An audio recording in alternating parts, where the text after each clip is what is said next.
everyone, and welcome back to another Sims 4 speed build video. And I cannot believe it has been almost over a year since I've promised you guys a Christmas market, and I did not deliver in 2023, but this time in 2024 I have. And I would like to present to you guys this really beautiful Christmas market in Windenburg. Because what I know, a lot of the Christmas traditions we get do come from Roman England, but specifically in contemporary Christmas culture, a lot of the traditions and stuff we get do come from. Where do they come from? I'm trying to think. They come from Germany. Yeah, that's why I chose Windenburg, because I don't know about you guys, but every single city in the UK has a Christmas market. Nottingham, Manchester, London. And if you heard the way that I said Nottingham, you can kind of maybe understand that maybe the closest Christmas market to me is Birmingham's, because that's how we call the HAM at the end of things. Like, and if you're thinking, wait, hold on, what are you on about? Someone from the West Midlands is most likely gonna say Nottingham, Buckingham, Tottenham, Birmingham, that kind of thing. Even though technically how it's spelled and probably the mass nationwide, even internationally, people will call it Nottingham, Birmingham, Buckingham. So yeah, that is where we differ a lot. And the reason why I bring up Birmingham's Christmas market is because that is the closest one to me, and we don't call it a Christmas market, we call it a German market, because we do take on a lot of German influences in our Christmas market. I say this because we have a lot of bratwursts. We have a lot of, I'm forgetting every single thing to do with Germany at the moment. I've researched this and I completely forgot. But yeah, we have a lot of stuff like that, but not just Germany inspired things. We also have a lot of things from just like Western Europe that's not entirely English. For example, we have Dutch pancakes, which I'm gonna promise I'm gonna put my hands up here. I didn't actually research it. They were actually Dutch. So yeah, but we call them Dutch pancakes. We've also got crepes there. We have churros, weirdly enough. Don't think that's European at all. And what do we else do we have? We don't have as much as the other markets. I know Manchester's is absolutely delightful and I would love to go one day. I also know that London's is amazing, but I know a lot of people could really go to London for Winter Wonderland, and the day I make a Winter Wonderland in this game will be a very glorious day, and I must be completely out of my mind to make it. Because this time around, the reason why I found it so inspiring and intriguing to do it is because we already have like a lot of the key elements like around it. And I know I'm still doing the carousel. I'm going to talk about the carousel in a second. But we have a lot of key elements surrounding it. So we have like the spinning wheel. What is it called? It's not called a carousel. That's the one with the horses. It's it's the thing that turns around like almost like the London Eye, but far much smaller. We've already got that from high school years, so I was able to just have like a good backdrop of how I'm planning to have this entire lot to be. So I think that was just like a really easy thing for me to think about. And yeah, so that's what I was really thinking about when I was just doing everything. And I really love how it came out in the end. But enough of the like the overall understanding of it. Let's get into the nitty and gritty. So this carousel took me the longest thing to make. It was extremely difficult. I was looking at it and I was thinking, how on earth do I make a carousel? How do I even make it stand? And do you know what I also forgot, which was like a key element in this? And I don't know about you guys' Christmas markets, but there's always an ice rink. And I looked at the ice rink and I was like, this is why is the ice rink that big? But then it came to mind that it is an ice rink and you would imagine to have multiple sims with it. So I imagine if you guys do download this, I think the perfect place to put it is in Windenburg. But if you also want, you could also put it in Newcrest, in that neighborhood where there is normally like a roller skating rink or an ice skating rink, and you can even put it in Oasis Springs if you want, again in the neighborhood that normally has a roller skating rink and a ice skating rink. I'm pretty sure there may be a place like that in Willow Creek, I'm not too sure, but I know in Newcrest and Oasis Springs they do have seasonal changing rinks depending on what season, and at the moment it will be, I'll say it will be better in Newcrest because it actually snows there. Because as I was making this, I never once saw what it would look like in the snow, so I was kind of dreading it. So when I do end up playing in the game when it is snowing, to see what it looks like, and then when I saw it I was like, this is so pretty.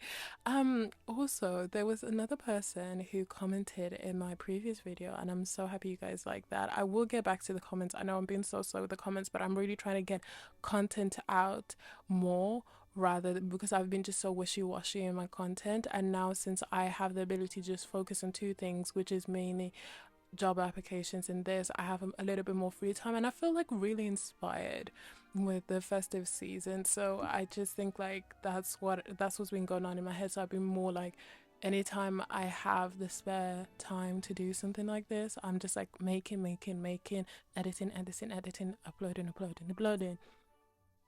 rather than replying to comments, which I should. But I know there is a few that I have replied to, but I do see them, I always see them, so I'm going to try and reference them. I will get back to you guys, but I'm going to try and reference them in my videos as well, just so you guys are aware that I do read them. Someone lovelily commented how they love my reshade and how it really gives a Christmas feel. My reshade for the cinematic intro has remained the same. As I told you in my British new build neighborhood slash site, I did change my building reshade just so it can add more color so you can see what I'm doing as I'm building. But my actual cinematic intro and my tours reshade has remained the same. It's the same things. I think it's Maxo, sepia, and something else, but it's just like literally three things. But the reason why it looks a little bit different in terms of coloring is that in the editing stage in post-production, in the cinematic intro, I am now putting a new filter on to make it a little bit warmer, a little bit more orange, because if it was actually that orange in my game I would hate it. But I put that on top of the reshade so it can give that really nice amber glow that comes with the Christmas season. So yeah, that's the festive season, and that's why it might look a little bit more Christmassy this time around. As I'm looking at it, I just realized I didn't put that many Christmas directions. Oh my god, decorations like this. I know I never really realized how many Christmas decorations that we have. It's, what do we have? We have snowmen, and we have those deers that I absolutely, they just look so cute and so contemporary, and I can just imagine a family sitting down and be like, we need to make some homemade decorations, and then the kids being like yes, and then the parents being like, wait, why did we suggest this? But yeah, I love the reindeers so much. So like those are some of the favorite like Christmas decorations we have in the game. And I also know we now have a new event, which is so perfect because I literally uploaded a European apartment building, a brutalist European apartment building, and I feel like a lot of the aspects that we have in this new event will go so well with that, because I did get a comment regarding this. So I just want to just, because I can understand that it can be a bit like frustrating and weird to just have like such a like broad explanation or description of a video, such as just calling it European rather than centralizing on a country or a place. So I just kind of want to like clear that up right here. So what I've noticed is that I normally do broad explanations when it is regarding something that I've actively been aware of, and I know that this is something that really just kind of expands across the board. So for example, I do have a Zimbabwean street, but I have a sub-Saharan African house. So the difference between the two is that sub-Saharan Africa, a lot of the residential buildings, especially the more southern you go, so like Botswana, Zimbabwe, Mozambique, South Africa, Angola, over there, the houses, the residentials start to look quite similar, and I would say the similarities almost co-align with like Australia's architecture and certain architecture within America, like bungalow houses kind of thing. We call them in the UK bungalow houses, but it's just one floor houses, like those kind of things. And they have very similar architectural similarities. That was excessive in a description. Similar architectural similarity, just similar architectural similarity. No, similar architectural points. I think that's that. I think that's a better way of saying it. Anyway, ignore me. Um, the reason why I say that is because I was thinking of a Zimbabwean house, but I remember a lot of my family lives in South Africa, and I know the houses look the same there. So rather than call it a Zimbabwean and South African house, I started researching about Angolan houses and stuff like that. And I was like, all these houses look very, very similar. They have like similar keynotes, which makes sense because of the geographical location. They will have similar keynotes. So I was just like, okay, I'll call it Sub-Saharan Africa. But then when I was making the Zimbabwean street, I wanted it to be a little bit more detailed. And these details could only come from me actually having visited the country myself. So that's why the Zimbabwean street was called Zimbabwean, because this is coming from first hand experience.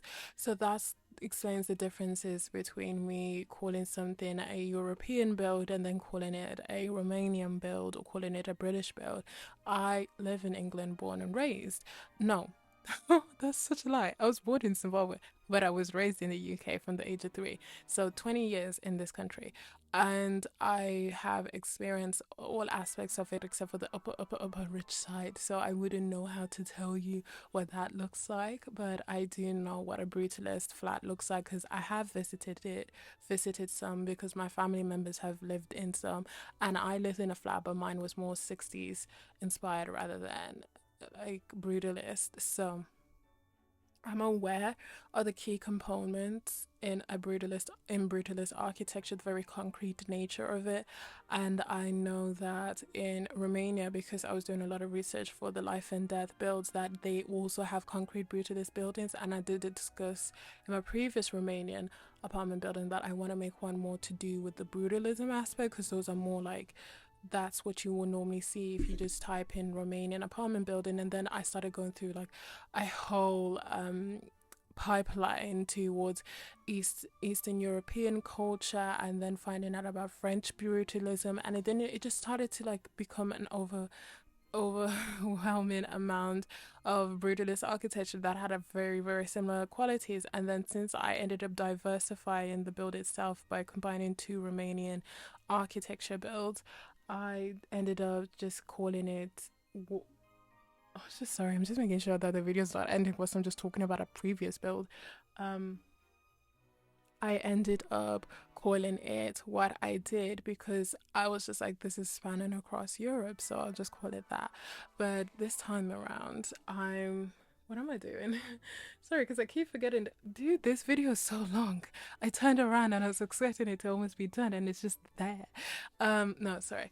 No, but it allows me to actually talk about the video a little bit more. So yeah, I ended up what did I end up doing? I ended up just calling it European compared to the other builds I've made. I've made like 2 flats, and I've made one Romanian apartment building, and those I can specifically say because those are specifically inspired of something rather than a general scope. Anyway, that's enough of that. Back onto this Christmas market. I use what did I use a lot of? I used a lot of. What did I use a lot of? I didn't use. I don't think I specifically used a lot of everything. I think I was quite broad with this. I use some life and death elements. Sadly, I had to use Journey to Batu. I'm sorry. I'm sorry. I'm sorry. I know. But those benches, they just made they reached out to me, and they were just like, we are the perfect benches for a Christmas market. But I think I did only just use Journey to Tuba 2 for the benches. So if you want to download it, you could just completely swap out the benches and you'll be fine.